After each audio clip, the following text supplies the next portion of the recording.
Muy buenas tardes, bienvenidos de nuevo a Negocios Televisión, bienvenidos a las noticias del día, pendientes de lo más destacado de la última hora, de nuevo de los movimientos de Donald Trump, también de Elon Musk, que está ayudándole a confeccionar su equipo. Vamos a mirar a la advertencia por parte de Macron, de Irán, también, por cierto, Rusia dice que tiene que seguir, que tiene que cumplir lo que ha dicho durante toda su campaña. Miraremos precisamente al conflicto en Ucrania con la OTAN, con un alto cargo, un alto rango de la OTAN, que dice que ya estarían en Ucrania si Rusia no tuviera armas nucleares, y pondremos el foco en Argentina con Javier Milei, que acaba de hablar precisamente con Donald Trump. Enseguida les contamos todo esto, pero empezamos mirando al presidente electo de Estados Unidos, un Trump que se rodea de grandes halcones para su política exterior. El jefe de la diplomacia será el senador estadounidense Marco Rubio. Por lo tanto, va a sustituir a Blinken en el puesto de secretario de Estado. Pondrá a este político nacido en Florida en camino a ser el primer latino en servir como el principal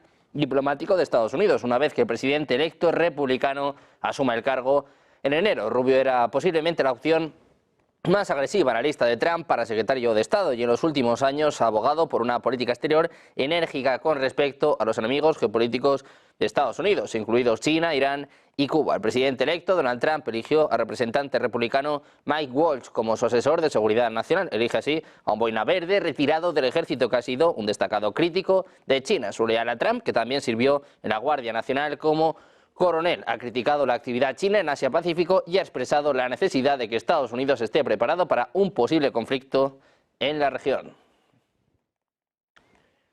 Precisamente el presidente electo Donald Trump, que se ha comprometido a abolir el Departamento de Educación durante la campaña electoral, señaló repetidamente a la agencia como un símbolo de la extralimitación del gobierno federal en la vida cotidiana de las familias estadounidenses. Decía Trump: lo digo todo el tiempo, me muero por volver a hacer esto. Al final eliminaremos al Departamento de Educación Federal, según apuntaba en septiembre en un mitin en Wisconsin. Decía además: drenaremos el pantano de la educación gubernamental y detendremos el abuso del dinero de los contribuyentes para adoctrinar a la juventud de Estados Unidos con todo tipo de cosas que no queremos que nuestros jóvenes escuchen. En 1979, el entonces presidente Jimmy Carter, demócrata de Georgia, firmó una ley que convertía al Departamento de Educación en una agencia de nivel gabinete, cumpliendo así una promesa de campaña que hizo uno de los sindicatos de docentes más grandes del país, en concreto la Asociación Nacional de Educación. También miramos en este caso al empresario estadounidense Elon Musk. Está ayudando al presidente electo de Estados Unidos, Donald Trump, a seleccionar candidatos para puestos en su futura administración. Así lo informaba el portal Axios, citando a sus fuentes. Según sus informaciones, el empresario está ayudando a Trump en la elección de posibles representantes de la administración. Como señalaron los asesores republicanos, algunas de las ideas de Musk para formar un nuevo gobierno no son prácticas, pero otras definitivamente serán aprobadas. Musk ha sido un partidario activo de Trump desde julio de 2024. Como informó anteriormente Político, la atmósfera que rodea a Trump, quien está seleccionando su equipo, es similar a la atmósfera en una startup. La fuente de la publicación explicó que Trump atrae a su equipo a las mejores personas que puedan expresar sus ideas independientemente de su cargo. Precisamente Donald Trump nombrará a Stephen Miller como su director de gabinete para políticas, lo que colocará a este partidario de la línea dura en materia de inmigración en un rol importante en la Casa Blanca. Durante su campaña electoral, el presidente electo dijo que una de sus prioridades inmediatas, una vez en la Casa Blanca, sería impulsar deportaciones masivas de millones de personas que viven ilegalmente en Estados Unidos. Miller ha sido durante años uno de los más vocales e influyentes defensores de la inmigración en el círculo íntimo de Trump. El nombramiento de este político de 39 años colocará al agitador conservador y asesor de larga duración en el centro de los esfuerzos del presidente electo por reducir la inmigración ilegal. J.D. Vance, el vicepresidente electo, felicitó a Miller en una publicación en X este lunes, calificando su selección, que fue reportada por varios medios, como otra elección fantástica del presidente. Miramos precisamente un Trump que ha elegido a Kristi Noem como secretaria de Seguridad Nacional. El presidente electo de Estados Unidos planea nominar a la gobernadora de Dakota del Sur para el cargo de secretaria de Seguridad Nacional en su segunda administración. Es lo que informaba CNN, citando a dos personas familiarizadas con el asunto. Antes de asumir el papel de gobernadora de Dakota del Sur, Noem se desempeñó como representante de la Cámara de Representantes entre 2007 y 2019. La semana pasada calificó de extremadamente irresponsables a los gobernadores demócratas que prometieron luchar contra las políticas de inmigración del propio Donald Trump.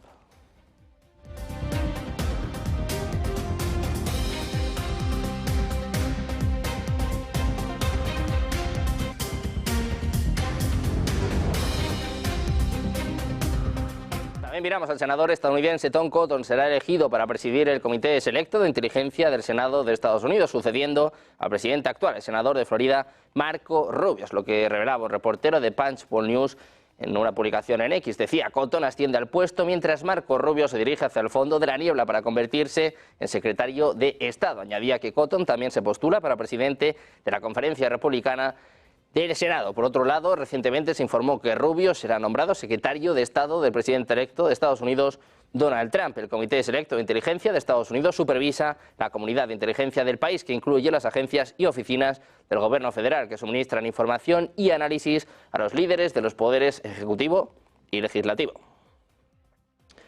Seguimos mirando en este caso a Donald Trump, pero desde el punto de vista de Rusia. Ya es que un asesor de Vladimir Putin ha advertido a Donald Trump que está obligado a cumplir las promesas que hizo durante su campaña presidencial de llevar la paz a Ucrania. El presidente electo dijo repetidamente durante su campaña para asegurar su regreso a la Casa Blanca que pondría fin a más de 2 años y medio de guerra en Ucrania en apenas 24 horas. Nikolai Patrushev, parte del círculo íntimo del presidente ruso y es secretario del Consejo de Seguridad, dijo al periódico ruso Kommersant que Trump estaba obligado a actuar según sus palabras. Patrushev afirmó, para triunfar en las elecciones, Donald Trump se apoyó en ciertas fuerzas con las que tiene obligaciones correspondientes y como persona responsable estará obligado a cumplirlas. Dice que durante el periodo preelectoral hizo muchas declaraciones para atraer a los votantes a su lado, quienes finalmente votaron en contra de las políticas exteriores e internas destructivas aplicadas por la actual administración presidencial en Estados Unidos. Sin embargo, dice Patrushev, la campaña electoral ya ha terminado y en enero de 2025 llegará el momento de que el presidente electo tome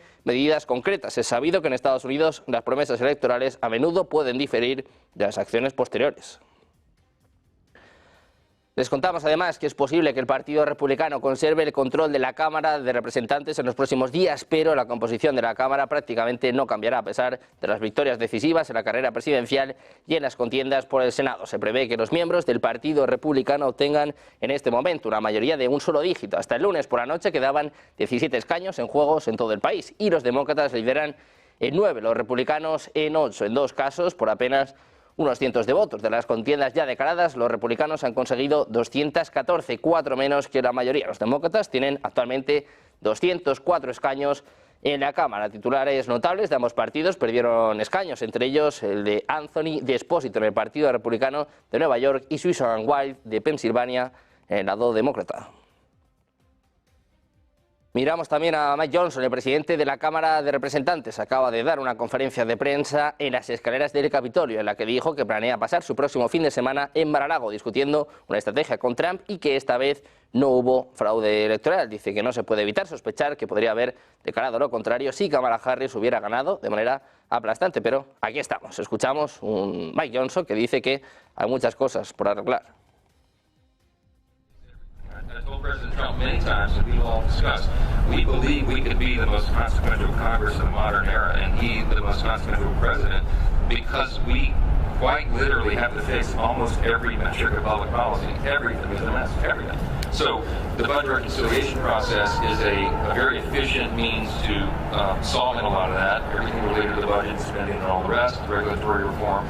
So we have lots of very specific plans to kind of do that, and the details of that will come together in the coming. Miramos a Joe Biden y es que la Agencia de Protección Ambiental acaba de finalizar una de las últimas normas climáticas pendientes de la administración de Biden, destinada a tomar medidas enérgicas contra las fugas de metano, un potente gas que calienta el planeta y que tiene un impacto descomunal en el clima. La norma propuesta hace casi un año fue ordenada por la Ley de Reducción de la Inflación, lo que podría dificultar su desmantelamiento por parte de la segunda administración de Donald Trump. La nueva norma cobra a los productores de petróleo y gas que emiten grandes cantidades de metano una tarifa por desperdiciar dicho metano por encima de un determinado umbral, venteándolo o quemándolo en la atmósfera en lugar de capturarlo. La tarifa por el metano va a ascender según los incentivos financieros para las compañías de petróleo y de gas. Escuchamos declaraciones de Joe Biden. Jill and I, Doug and Kamala, our entire administration are proud of our work over the past 4 years. Together we passed more than 30 bipartisan laws to support our veterans and their families, caregivers and survivors. We brought veterans' homelessness down to a record low. We delivered more benefits to more veterans than any ever before in VA history. Miramos ahora al FBI. Según se informa, Christopher Wray se está preparando para una posible salida mientras Trump considera reemplazarlo en la nueva administración. Las fuentes dicen que el asesor de Trump, Cash Patel, un crítico vocal del Departamento de Justicia, está siendo considerado para el puesto de Wray, así como para el de director de la CIA. El propio Wray fue designado por Trump en 2017 y esperaba completar su mandato de 10 años, pero enfrenta incertidumbre en medio de las promesas de campaña de Trump de reformar el liderazgo tanto del FBI como del Departamento de Justicia. También miramos a la OTAN. En este caso, Mark Rutte, el secretario general, habla directamente a Donald Trump. Dice que los misiles norcoreanos amenazan directamente a Estados Unidos. Lo escuchamos. After delivering ammunition and ballistic missiles, North Korea has now sent troops to fight and die alongside Russia in its illegal war.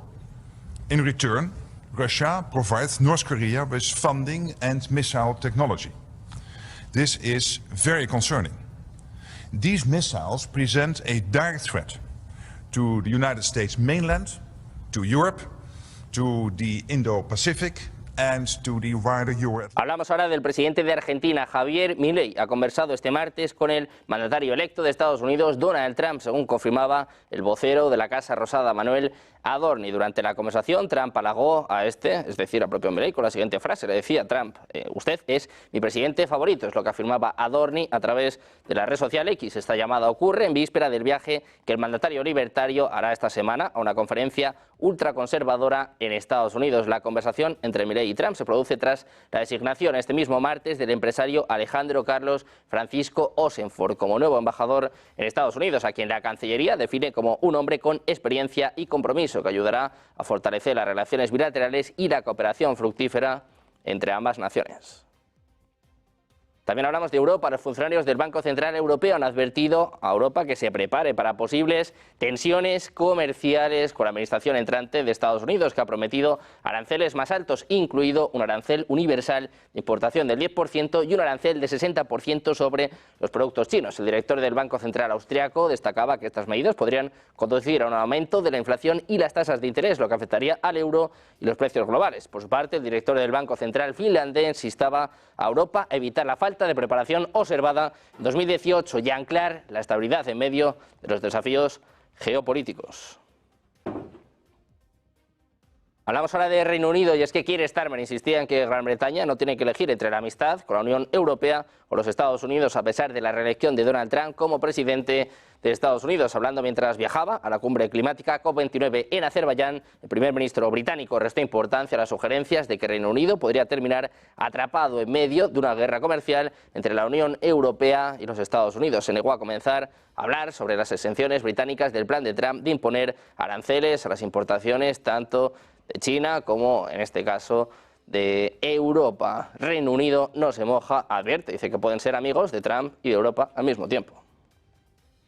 Hablamos también de Francia. El ministro de Exteriores francés, Jean-Noël Barrot, ha considerado este martes que el presidente electo de Estados Unidos, Donald Trump, no querrá hacer un regalo a Vladimir Putin, permitiendo a Rusia realizar en Ucrania la mayor anexión territorial en 75 años en Europa. Dice que sobre el supuesto abandono a los ucranianos por parte de Trump, él cree que es lo suficientemente prudente como para no asumir el aval de la más grande anexión territorial de nuestra historia desde hace más de 75 años, a lo que apuntaba en una entrevista con el canal público France 24. Dice que sería consagrar la ley del más fuerte y que tendría consecuencias muy graves en todo el mundo. Pendientes de Francia, miramos también a Finlandia. El presidente, en este caso finlandés, Alexander Stubb, dice que el presidente de Estados Unidos, Donald Trump, tiene la intención de alcanzar un acuerdo de paz sobre Ucrania lo antes posible. Es lo que manifestaba en una entrevista a Bloomberg Televisión después de mantener una llamada telefónica con Trump. Según Stubb, la conversación que mantuvo con Trump el lunes por la noche le dejó claro que el exmandatario republicano debe ser tomado en serio cuando habla de sus planes de poner fin al conflicto entre Rusia y Ucrania. Decía Stubb: nosotros en Europa y en el resto del mundo tenemos que entender que Trump se toma muy en serio conseguir un acuerdo de paz lo antes posible. Añade que hay una ventana de oportunidad para estas negociaciones entre las elecciones y el día de la investidura. Pendientes también de Alemania, del conflicto en Oriente Medio, con palabras por parte de Benjamin Netanyahu. Hacemos una pausa, 2 minutos, y les contamos todo enseguida en Negocios Televisión.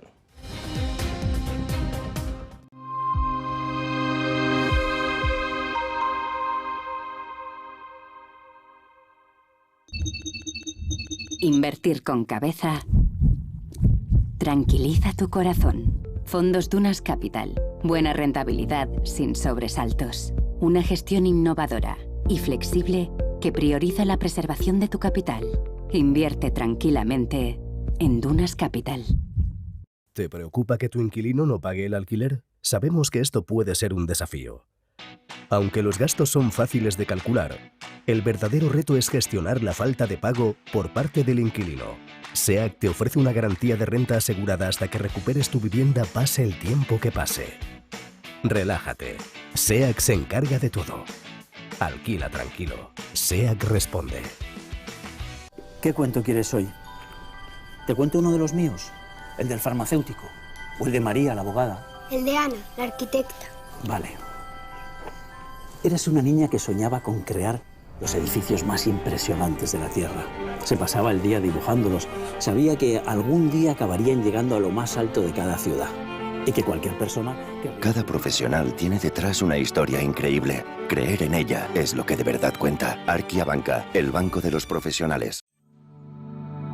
Silver Gold Patrimonio nace en 2018 con el objetivo de innovar en el mercado de los metales preciosos de inversión, ofreciendo nuevas alternativas para que cualquier persona, familia o empresa pueda entrar en el fantástico mundo de los metales de inversión de forma sencilla y acompañada por consultores expertos en el sector. Silver Gold Patrimonio quiere avanzar contigo.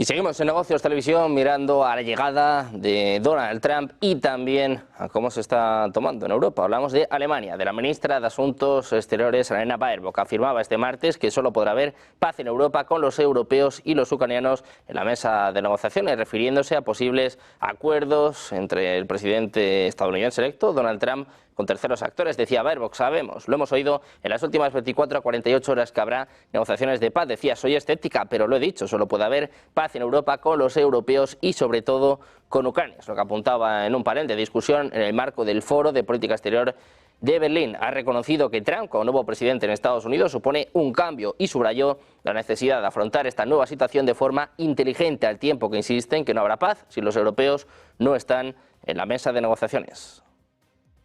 También miramos a Vladimir Putin, que estuvo tan cerca de usar armas nucleares en octubre de 2022 que Liz Truss pasó los últimos días de su mandato como primera ministra preparándose para las posibles consecuencias. Es lo que afirma una versión actualizada de su biografía, según recoge el diario The Independent. Según se informa, la ex primera ministra pasó sus últimos días en el cargo estudiando mapas meteorológicos y preparándose para casos de envenenamiento por radiación en Reino Unido en medio de la inteligencia estadounidense de que un ataque era inminente, es lo que decía Estados Unidos. A la señora Truss le habían dicho que el presidente ruso estaba a pocas horas de desplegar una bomba nuclear, que los funcionarios de Whitehall temían que arrojara material radiactivo a la atmósfera, que podría extenderse a 1.700 millas de explosión, según Out of the Blue, una biografía no autorizada de la ex primera ministra, que estuvo en el cargo, eso sí, durante poco tiempo.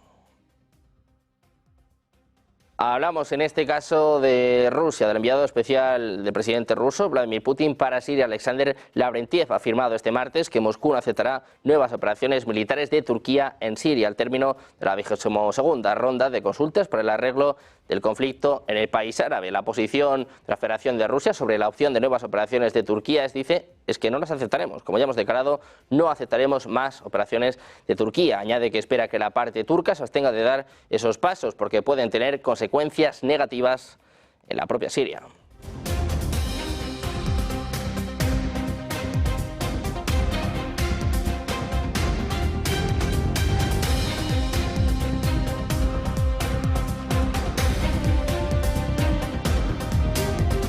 Hablamos ahora de Irán. Del presidente iraní Masoud Pezeshkian ha reconocido la necesidad de que Teherán se relacione con Estados Unidos. Dijo que Irán debería tratar a sus enemigos con tolerancia, mientras Trump se prepara para asumir el cargo. Hizo hincapié en la gestión de las relaciones, mientras que los funcionarios del gobierno advirtieron a Trump que reconsiderara sus tácticas de máxima presión, citando su fracaso.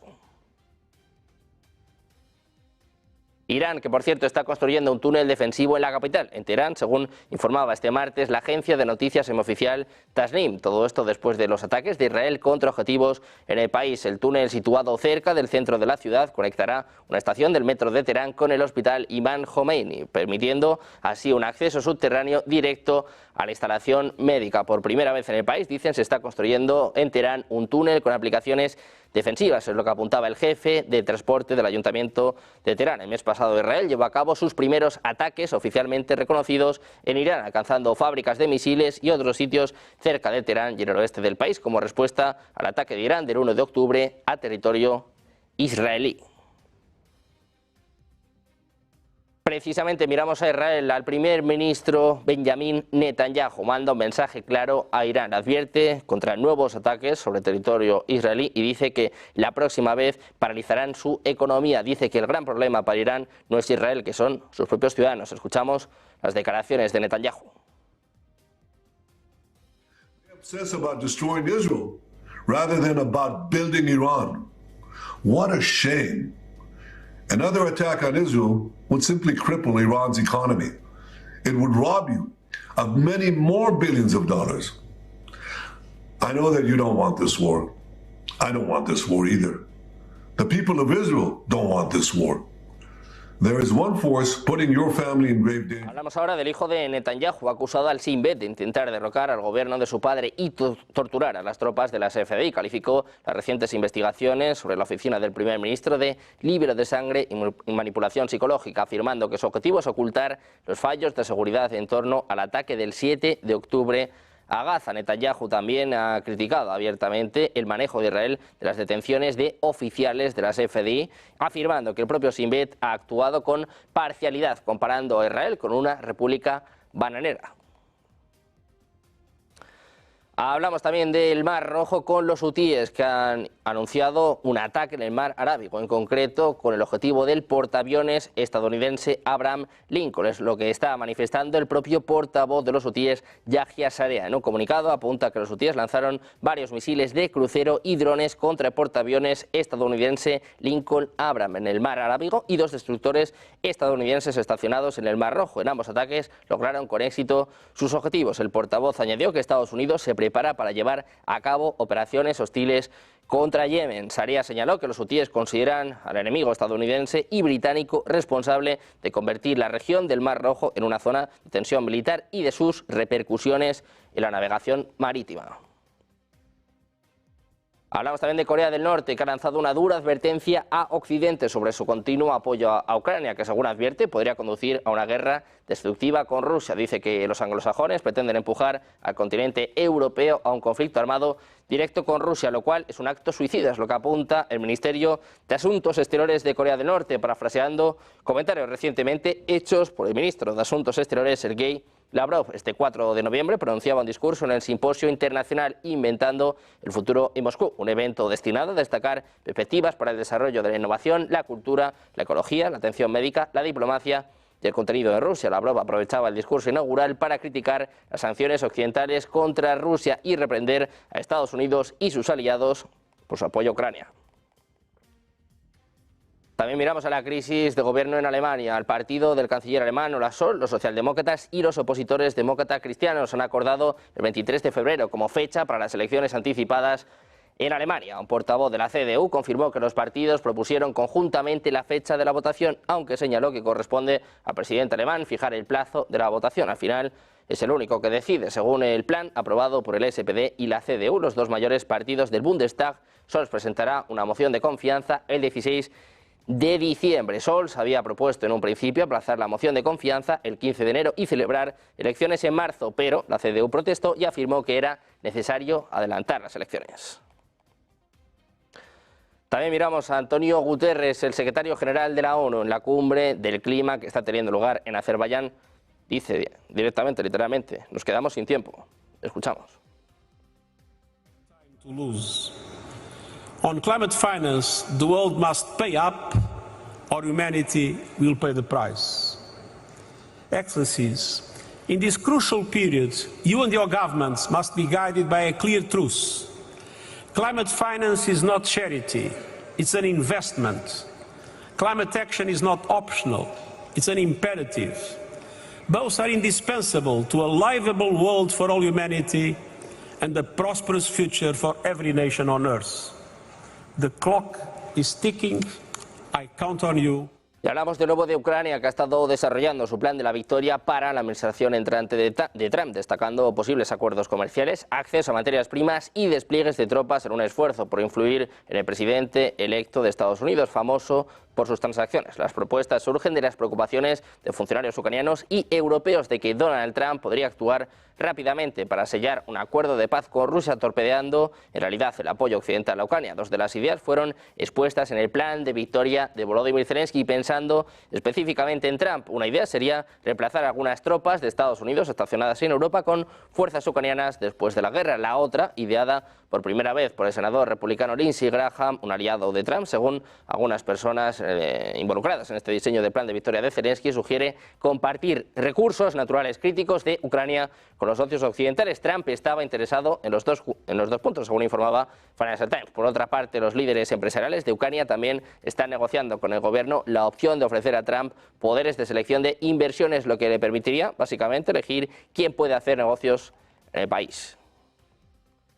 Hablamos también de la primera ministra estonia Kaja Kallas, designada como próxima alta representante de la Unión Europea para Asuntos Exteriores y Seguridad. Ha apuntado a las guerras en Ucrania y Oriente Medio como prioridades urgentes para los próximos 5 años, advirtiendo de las amenazas que suponen Rusia, China, Corea del Norte e Irán. Decía Kallas, no serán 5 años fáciles. Hay una guerra a gran escala en el continente europeo. Rusia está contra Ucrania. Veo coaliciones autocráticas formándose a nuestro alrededor y amenazas y cambios geopolíticos en todo el mundo. Decía, veo actores como Rusia, China, Corea del Norte e Irán intentando cambiar las reglas en las que se basa el orden internacional. Es lo que indicaba Kallas en una audiencia con eurodiputados. La política estonia intentará recibir hoy el respaldo del Parlamento Europeo a su designación como próxima alta representante y vicepresidenta de la Comisión Europea, un cargo que actualmente ocupa Josep Borrell.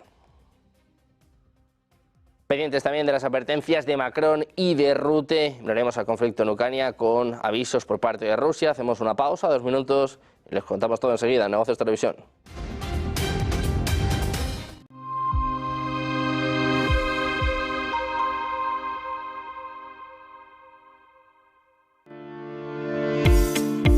Dicen que el tiempo lo cura todo, pero los inversores en bonos que se han visto perjudicados por la compra de Credit Suisse pueden necesitar más que unos meses antes de estar dispuestos a lanzarse a por los bonos de capital adicional Tier 1, los AT1, que el VS espera todavía colocar en el mercado. Es fácil entender por qué los inversores en deuda subordinada pueden mostrar cautela, porque recibieron un duro golpe cuando el banco suizo aceptó hacerse cargo de su rival en quiebra en marzo.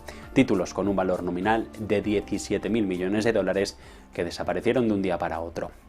Y lo que es peor, fueron borrados a pesar de que los accionistas consiguieron retener algo de valor, en un extraordinario vuelco de la jerarquía tradicional del capital. Los bonos AT1, los convertibles contingentes, los cocos, se crearon a raíz de la crisis financiera de 2008. Era una forma en la que los bancos que colapsaran absorbieran las pérdidas, lo que hacía menos probable un rescate financiado por el contribuyente. Apuesta arriesgada, porque si un prestamista se mete en problemas, esta clase de bonos se pueden convertir rápidamente en capital o amortizarse por completo. Son de mayor riesgo y por eso ofrecen un mayor rendimiento que la mayoría de los emitidos con calificaciones crediticias similares, lo que los hace populares, sobre todo entre los que tienen dinero, los clientes institucionales. Por lo general, los tenedores de bonos, en el orden jerárquico, están arriba. Cuando un banco colapsa, los accionistas son los primeros que pierden, pero debido al cambio de las normas, por el caso Credit Suisse, ya nada está sobre seguro.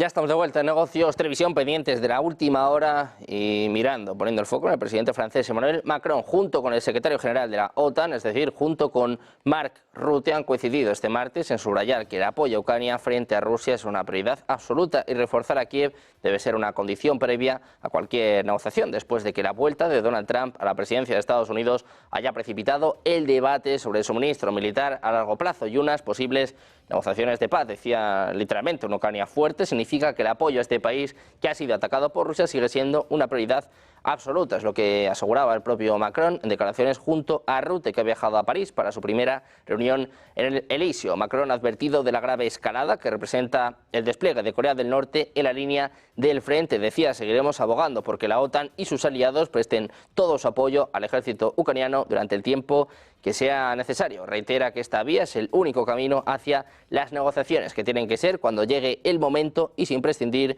de ucranianos y europeos.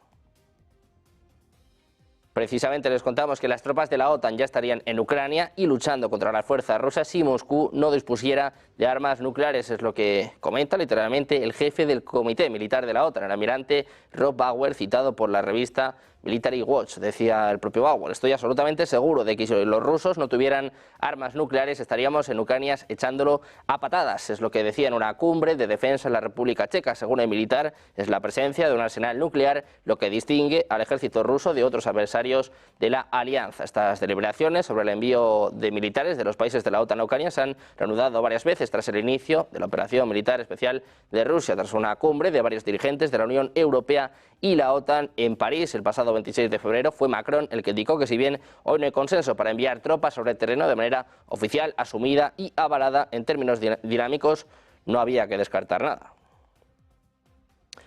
Miramos precisamente a Putin, a Rusia, y es que una moderna fragata de la Armada rusa ha desafiado a finales de la semana pasada a Gran Bretaña y a Francia, llevando a cabo ejercicios de guerra a su paso por el Canal de la Mancha en su primer viaje de larga distancia, es lo que informaba Reuters, citando a diversos medios y agencias de Rusia. La fragata de la Flota del Norte, almirante Golovko, ha completado su paso por el Canal de la Mancha. Actualmente continúa realizando misiones en las zonas designadas del Océano Atlántico, es lo que asegura la agencia RIA en un comunicado del servicio de prensa de la Flota del Norte. Es la fragata más moderna de las tropas de Vladimir Putin, equipadas con misiles hipersónicos Zircon de hasta 10.100 km por hora. El buque de guerra del proyecto 22.350 partió de su base en el Ártico en Severomorsk hace 11 días. Realizó ejercicios antiterroristas repeliendo ataques aéreos y marítimos con drones de un enemigo simulado.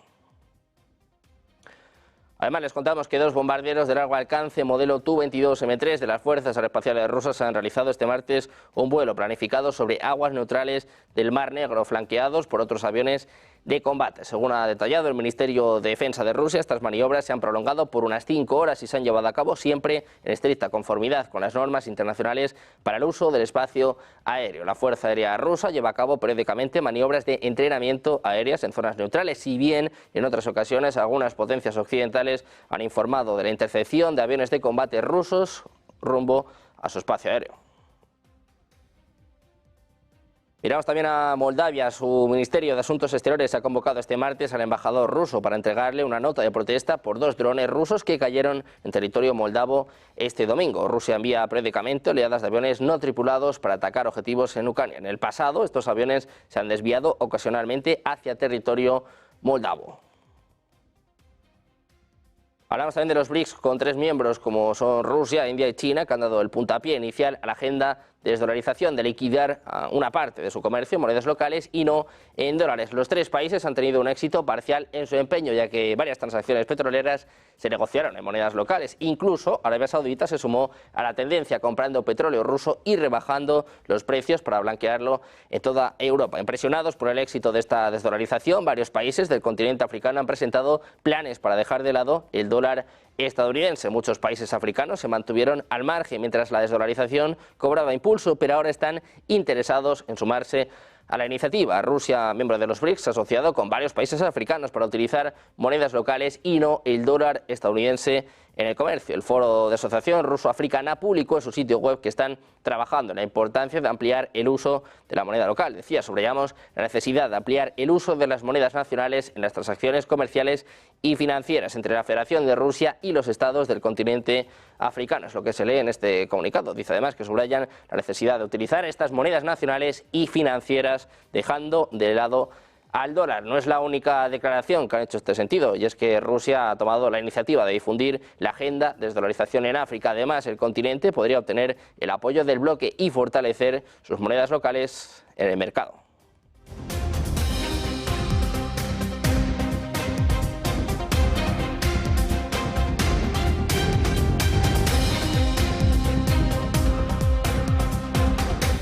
Hablamos también del presidente de El Salvador, Nayib Bukele. Reveló que su gobierno hizo un ofrecimiento a España para enviar un equipo de 300 rescatistas que ayudaron en la zona de desastres tras las mortíferas inundaciones en Valencia. Sin embargo, el presidente del gobierno, Pedro Sánchez, lo rechazó. Escuchamos las palabras de Nayib Bukele.